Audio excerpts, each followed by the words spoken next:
Okay, from our studios this week in Orlando and Tampa. Yes, we're both in Florida this week. This is Green Tag Theme Park in 30. I'm Philip. This is Scott Swinson of Scott Swinson Creative Development. And on Green Tag, we look at the top news every week and we discuss why it matters to business professionals in the theme park and theme entertainment space. And this week, I thought we could talk a little bit about the Vegas controversy and overall what it is saying or not saying about the drop in tourism, maybe, that's happening in the U.S. I don't know. Yeah. I love it when you're so solid about your point of view, Philip. It's this is why I thought it was a good discussion. Maybe. I don't know, and I think that's why it's a good discussion, because like really, what is going on? Because we're getting like so many different data points from different people. So. Like that doesn't happen in this environment, huh? Anyway, go ahead. Oh goodness. Let's dive into this quagmire of data points. Yes. About 2 weeks ago, we got this report out that kind of made a lot of news at the time, and we didn't talk about it because we were like absorbed with the Six Flags saga. Although this is related to the Six Flags saga, right? So previously, we had talked about the Six Flags saga the last several episodes. So you all are familiar at this point with the troubles that are going on at Six Flags, right? Quite a few troubles, not just in the leadership, but also in the numbers and attendance and blah, blah, blah. So against this backdrop, we got a report out a few weeks ago about Vegas. And essentially, for the sixth consecutive month this year, Vegas experienced a decline in the number of visitors year over year, with June seeing nearly 400,000 fewer visitors, or 11.3% drop compared to the same time last year. And the report that this is citing comes from the Las Vegas Convention and Visitors Authority. It also said that a dip in tourism reflected a broader backdrop of persistent economic uncertainty and weaker consumer confidence. Among the biggest blows has been the loss of visitors from Canada. And then, of course, another factor is the persistent inflation and economic uncertainty. And essentially, what the report is saying is that the sentiment has also been reflected in national surveys, and that Americans intend to take vacations this summer, like smaller vacations, they like a smaller budget basically for their summer travel. So still doing travel, but a smaller budget. So I feel like these are all part of a larger story. Like we talked so much about the Six Flags numbers and what's going on there. We had this report come out about Vegas, but then we also saw earnings reports that we didn't dive too much into, but the Disney ones were really good, as usual. Like the Disney ones were great.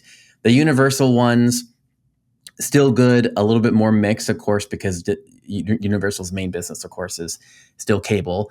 But we did get news about Dark Universe, the Monsters ride there, seeing 1 million visitors, which I assume doesn't mean 1 million uniques. I assume it means like 1 million turnstiles, right? In terms of the queue, right? But then, obviously, Six Flags challenges, and then SeaWorld, the United Parks challenges, right? Their attendance was up, but their revenue was down. And we talked a little bit about how the CEO talked about the kind of the rising tide of their SeaWorld Orlando saw a huge increase in attendance, but that can be traced exactly to the opening of Epic.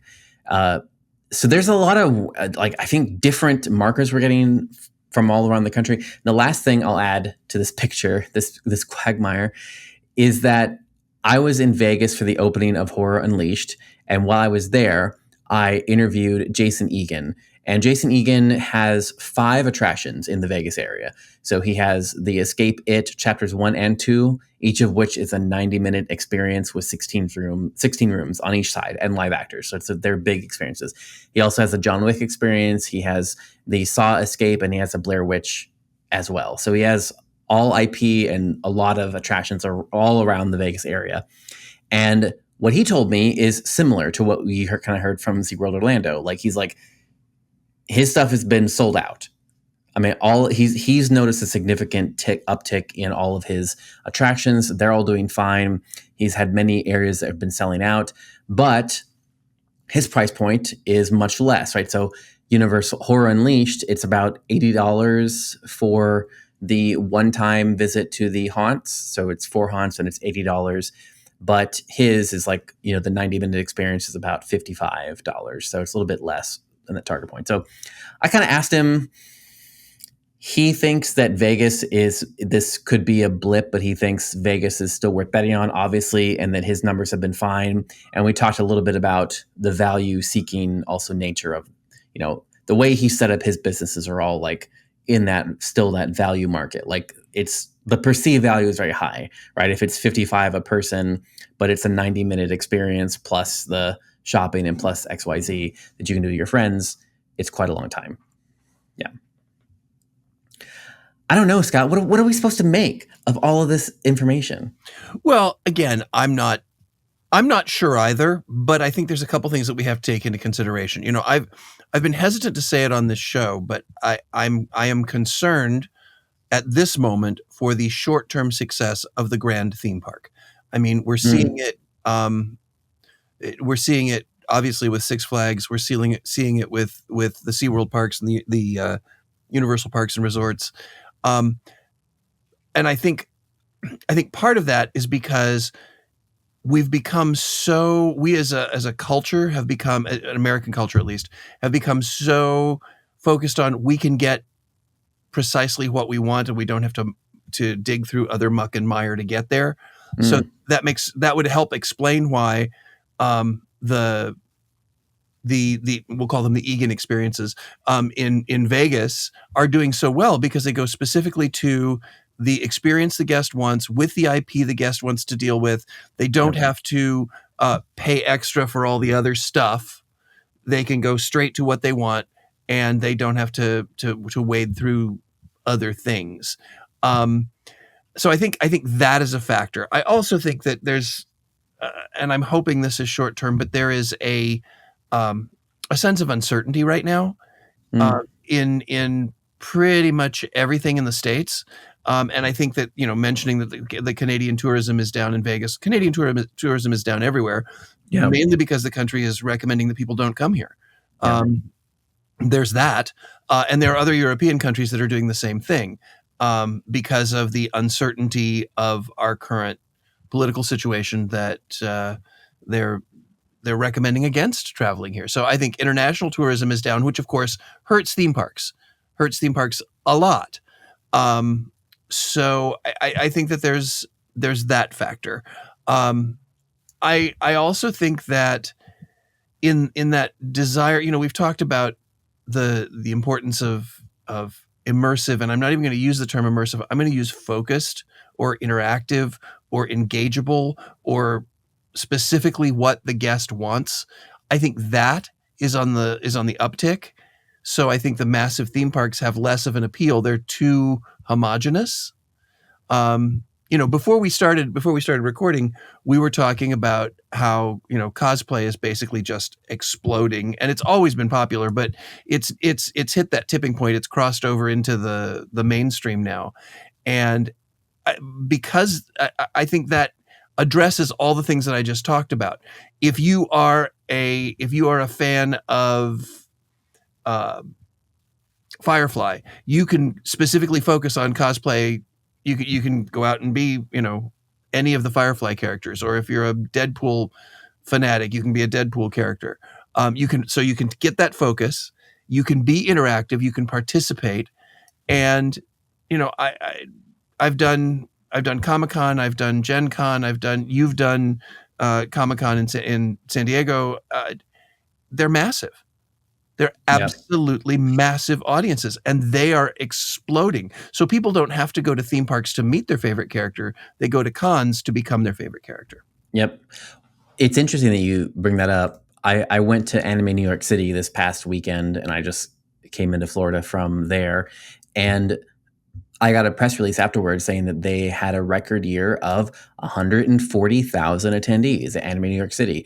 And previous to that, Anime Los Angeles, which is the one I've been going to for like 15 years, they had 420,000 people at, I mean, like that is like.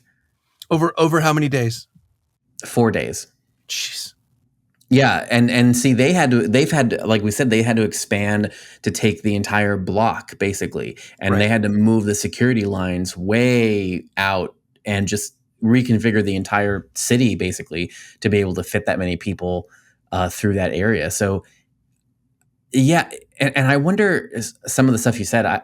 It's like it's maybe this thing about focus. It's maybe also about the like with the mega park. I feel like we've made it too difficult in a way, and we talked about this with the app at Disney and the whole it being like a whole thing. I mean, it's so difficult. Like, I mean, I but also the crowds. I don't know. It's so weird because we have these different signals, right? We have on this one hand, everyone's like economy and value and oh my gosh, and then record attendance, right, at anime and all these things, and then also record attendance at Mickey's Not So Scary Halloween Party, right? Like I was there just last night, and Again, targeted audience. yeah, oh yeah, More but like targeted than their day product. yeah, it's true, and it was absolutely like packed. And I mean, there's been videos going around online that are like memes at this point with like that the crowds are insane in August. And it is true. Like I tried to watch the first parade and I think I walked the entire parade line and it was 5 or 6 people deep the entire line. And and this is like, August 24th, and it's so we have a lot of mixed signals. It's interesting that you say it's already meme worthy. I saw a meme from Not So Scary, and it was a shot of the crowds as they were exiting. Yep. And yes, I saw that too. It says at the top, "Go to hell," and the person below says, "I think I'm already there." Mm-hmm. It's just trying to exit from Mickey's Not So Scary. Well, exactly. So I do feel like to your point about the mega park, it's kind of like it's almost become a little bit too much, and that could be what.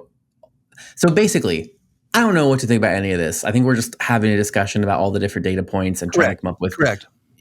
But I do have that sense that like I do sense that in all of the cases that it's that value mindedness, like that value, like that sense of people seeking value for some reason.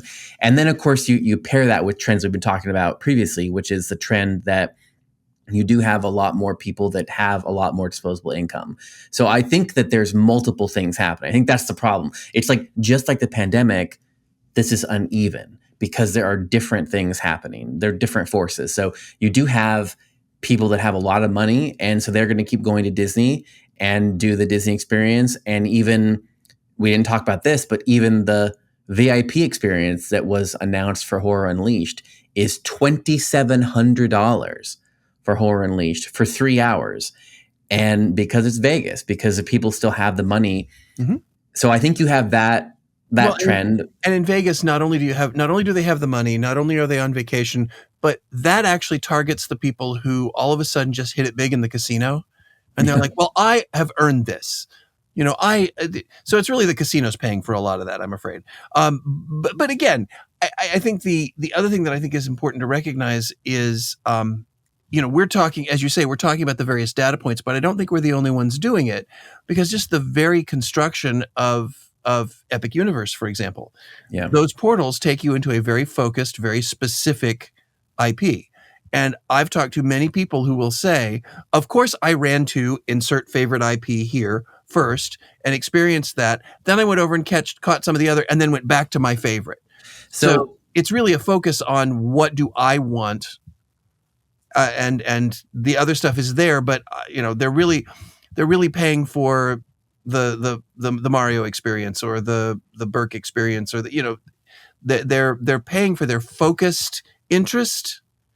And simply the way Epic is laid out, you become immersed in your favorite IP. So maybe another way of saying it, I think you're saying focused, and I'm thinking that you do have a lot of Americans that have enough money they can do everything, which is great. But the majority of Americans, I think, especially now, have to make choices about where they spend their money. And I think when you're saying this focus, it's more about consumers have to make more difficult choices now, and they're going to choose the thing that they want to do based on it being focused. So if they like cosplay or they like the comic stuff or the anime, they're gonna make it to Anime Expo or die trying, right? And if they want to see Super Nintendo, they're gonna go to Epic, and because it's that element of, this is for me, I'm going to do this. I'm going to make the choice to make this a priority. And do you think then, following that is why United Parks and Six Flags because they don't have a focus. So it's like, it's just Six Flags. It's like shrugging. They're like, like There's coasters. It's just coasters. Exactly. There's So coasters. it's not, There's coasters and blacktop. That's yes.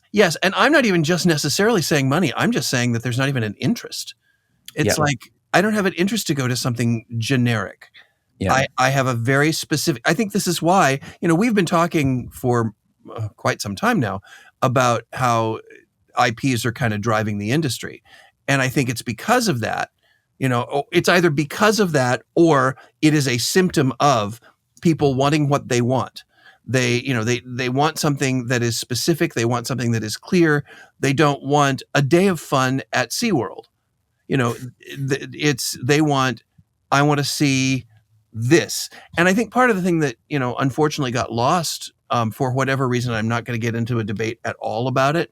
But I think that, when SeaWorld kind of lost its clear focus rock star superstar in Shamu, I think they also kind of lost why or a reason for people to specifically go to the SeaWorld parks. True. I think that, and I'm not even saying that that necessarily has to be IP. It just has to be very clearly focused. We can't just say, come here and have a good time. That's not enough anymore. Yeah. So it sounds like maybe we're saying all these things are combining. So like I agree. You have to be specific, but then you also have to be value minded. So I think it maybe in that case that maybe explains some of the pricing or the configuration of stuff like Horror Unleashed, maybe because you have the two tiers. So there's a velvet rope option for people that have the money, which is spend $2,700. But then there's the alternative option, which is still $80, which I think is a little high, but that's just me. But like, but it's also Vegas. I'm sure it's also Vegas. Yeah. I'm sure that there is a way that if you go to talk to your hotel concierge, you can get 20% off of that. And I'm sure there's a way. And but it's the idea of it's like focused. It's like if you want horror, no matter the time of year or whatever, it's all horror. It's all here. It's that element of focus, and then that's why Jason's experiences too. Like you like John Wick, you like action here. You like Escape, It, and the It franchise, and Pennywise here. So it's value minded. But I think you need all of these things, right? You need to be value minded, but you also need to think about your focus and where you fit in the marketplace, and then allow the option for people to spend more if they have the money. What is the thing that you offer that nobody else offers? And it doesn't have to appeal to everyone. It has to appeal strongly to enough people. Yeah. I mean, we were talking before the show, and you've shared your opinions on Horror Unleashed, and so have many other people.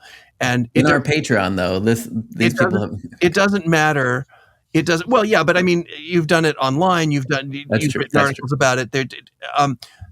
My point being, it doesn't matter what people say about it. The Horror Nights fans are going to go, and they're going to pay the $80, and they'll grouse about it afterwards, but they're going to do it. They're going to do it because they are so committed to that focal point. It's interesting because we have to now, as attractions people, give guests a specific reason for them to come. And, it's hard because we always want to say, well, I want to have something for everyone. Yeah, no. But unfortunately, something for everyone is now translating more and more, it appears, into nothing for anyone. Like I said, people are going to Epic because of one, maybe two of the portals. They're not going because it's a great theme park. They're going because they have to visit the newest chapter in Wizarding World. They have to go because they have to see the classic monsters. And then if it's Disney, it's just because it's Disney.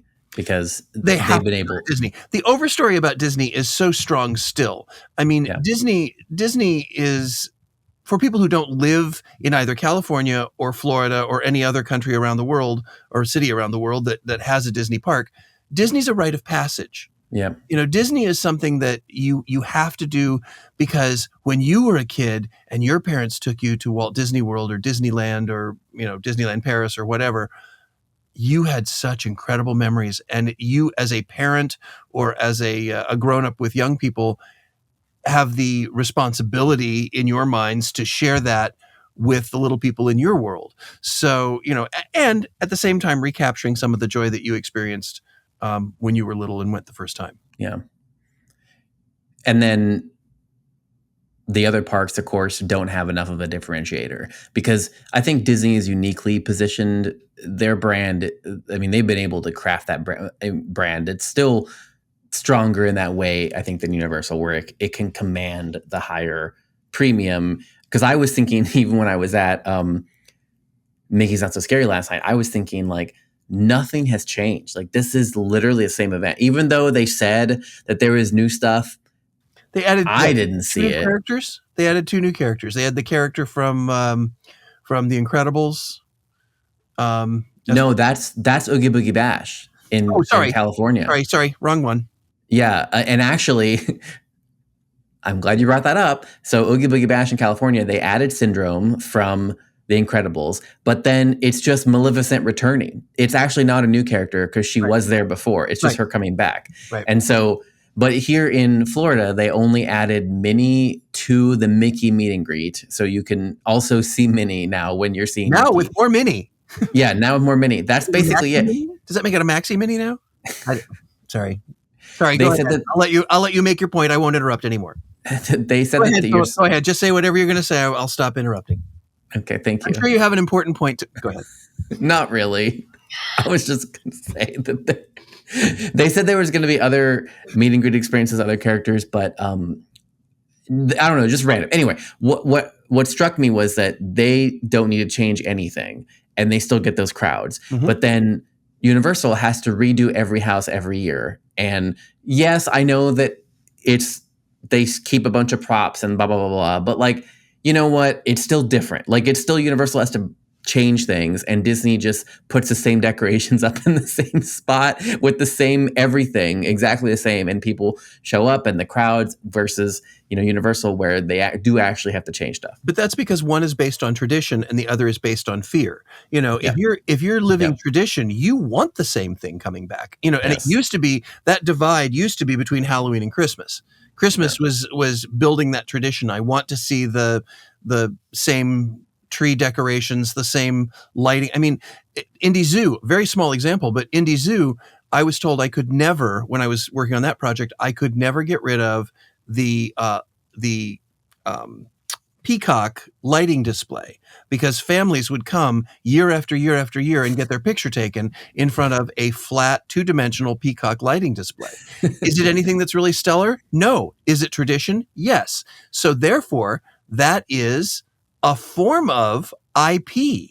That is a personal family IP that we could not mess with. We moved it to a new location so that it would have easier access and better photographs. So,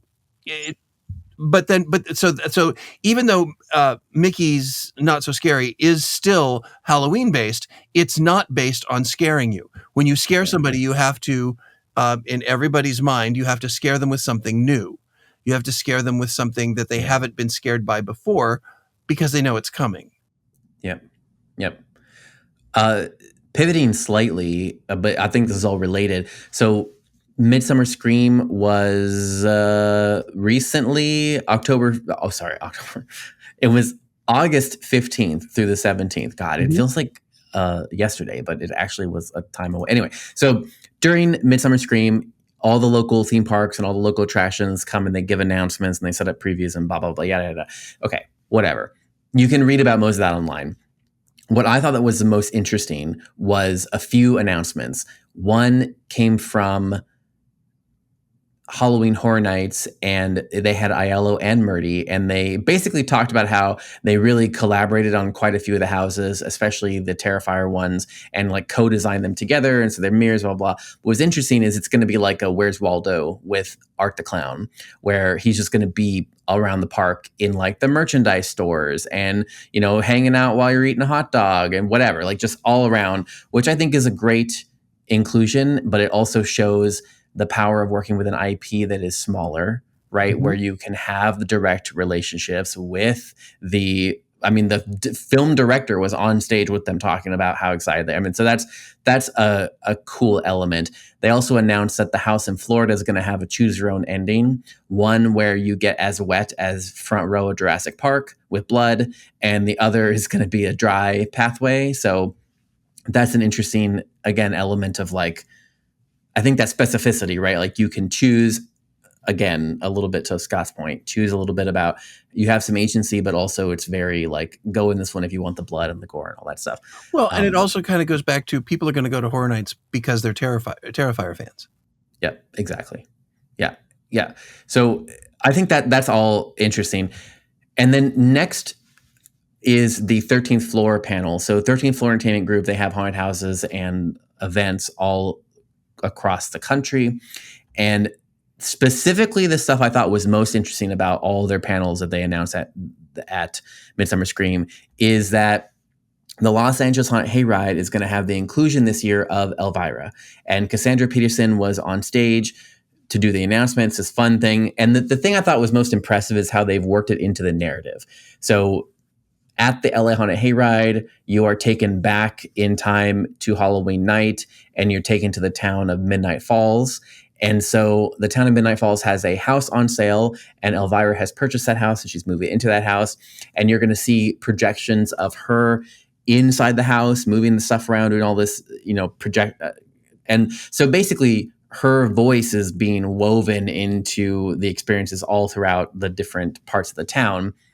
So that's a cool thing, but it comes with a very fancy merchandise deal. So you're going to have Elvira merch, not just there at LA Haunted Hayride, but at all the merch shops throughout the country that they operate at all of their, 30, 40 attractions they have. So like the largest Halloween company in the world at this point. So that is a very interesting, not just tying in the IP, but also making it attractive for the IP holder, because you have so many licensing deals that you can do for that. And also speaking about the themed food and the thing we've talked about previously about giving people a reason to purchase the food. So they're building a Midnight Falls cider company, and you're going to be able to go to the cider mill in this fictional town. And so they built a fictional mill basically. And you can get your apple cider donuts, and there's photo ops, and you can walk through the like real fake mill and all this fun stuff. So I think all of these elements are kind of the best practices we've been talking about, but it kind of leans into all these elements of utilizing IP and making it seem of value, because you're not just buying a donut, you're buying a donut in like a fake real cider mill, and this whole thing.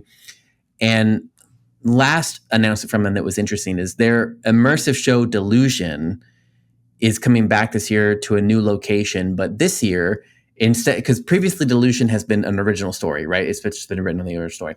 This year, they're basing it off of Dante's Inferno. So you're going to go through like a version of the Inferno. Again, they're leaning into IP that like most American students study at some point in school or have heard about. And so it's like tapping into an IP that is domain, but that also people have background with, but it's their own version of it. To make it more accessible instead of just telling a story that nobody has any idea about. So right, yeah, it's the next level of urban legend. I used to call urban legend the IP for the poor man. But I think that this is, classic literature is the same way. You can do the same thing with if you wanted to take what's the other one that if you want to take Peter Pan, for example, and do a really dark, twisted version of Peter Pan, which they have done it recently, and Winnie the Pooh is now in there, I think, with Blood and Honey, right? Yep. So, but again, that's all stuff that, as long as you're not aping the Disney interpretations of these, as long as you're going back to the original source material, Wizard of Oz, there's another one that you can pretty much do whatever you want to with. So, yeah, all of these things are. Again, tapping into this idea of if you're a fan of this, you can only experience it here. Yeah, the Elvira thing, having her experience what she's doing there, and then buying Elvira merch all throughout the country nationwide is a bargaining chip that they can use, right, into getting Elvira to come to I mean, previously she was at Knott's, and so going from like Knott's to independent attraction, that's pretty big for the independent attraction. But this is, I mean, let's be honest. This is not, 13th Floor is not an independent attraction. They are a nationwide company. They are a nationwide company. And they're a nationwide company, but they're privately owned. Yes, but she will probably get more exposure through the 13th Floor deal if she's going to get merchandise in everywhere and generate quite a bit of revenue, I would imagine. Cassandra's not stupid. I mean, the woman is very, very smart. And I had years and years ago, I had meetings with her in regards to Howl-O-Scream, and it just wasn't enough to pull her away from Knott's at the time. So, she's fun. She recognizes that she has built this this empire IP, and she continues to please fans left and right. So win, win, win, win, I guess. So good for them. Good for them. And good for us, because we got through another episode. We're out of time. So barely. Yeah. We call this Theme Park in 30 because we try to be cognizant of your time, so that we ask all the right questions in the 30 minutes so that you can continue to have discussions. I will say more and more people are reaching out via social media and commenting on our mini posts and all that kind of stuff. I really want to encourage that. Philip and I both try to respond. Philip is much better at it than I am, but we do try to respond. We do read all that stuff, and it does help us form what we're going to do the following week. It does help us understand better what you need or would like to hear from us. So please keep doing that. We really do appreciate that. And so I guess now I've gone overtime. Oh gosh. On behalf of Philip Hernandez, this is Scott Swenson. We are Green Tag Theme Park in 30, and we'll see you next week.